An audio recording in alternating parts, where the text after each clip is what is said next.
આ દીકરીને જદી લગ્ન કરવાના થાય, આનું કરવાનું થાય કે આનો કરિયાવર કરવાનું થાય કે જે કાંઈ થાય, 1 રૂપિયાથી માંડીને 1 કરોડ સુધીનું તમારે કરવાનું. 1 રૂપિયા આવીને માળના મંડળમાં આવીને લઈ જજો.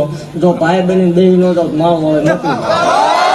જય માતાજી મિત્રો, દીપક ચુડાસમા દ્વારા એવો આરોપ લગાવવામાં આવ્યો હતો કે તાવાના હજાર રૂપિયા લેશે અને એ બધા પૈસા ક્યાં નાખે છે એવો આરોપ લગાવવામાં આવ્યો હતો. ત્યારે સતુભાઈએ ફરી એકવાર એક દીકરીને 1 રૂપિયાથી લઈને 1 કરોડ રૂપિયા સુધીનો ખર્ચ કરવા માટે અને તેમને આજીવન માટે જે પ્રસંગો ઉજવે કે જેમ કે લગ્ન છે, આણું છે, અથવા તો તેમની જે પણ જીવન જરૂરિયાતની જે પણ પ્રસંગ ઉજવે એમાંથી 1 રૂપિયાથી લઈને 1 કરોડ સુધીનો ખર્ચ થાય તો પણ માળવાળા મેલડીમાંની જગ્યામાંથી લઈ લેવા એવું માતાજીના ખોળે માતાજી આવીને સતુભાને કહ્યું છે. ત્યારે તમારું શું કહેવું છે આ ઘટના વિશે તમે કોમેન્ટની અંદર જરૂરથી જણાવજો. અને એવા લોકોના મોં બંધ થઈ ગયા છે કે જે એવું કહેતા હતા કે પૈસા ખાય છે અને આવું કરે છે. આ પહેલાં પણ 2 દીકરીઓને 21 લાખ આપ્યા હતા અને હવે આ દીકરીને આવું કહેતા વિરોધીઓના મોં બંધ થઈ ગયા છે.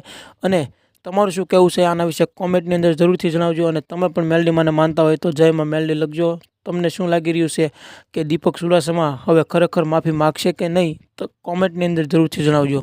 જય માં મેલડી.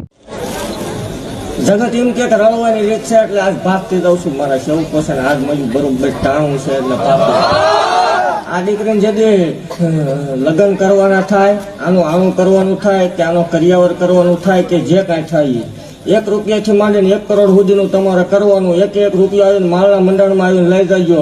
જો ભાઈ બહેન બેહી ન જાવ માળ વળે નથી.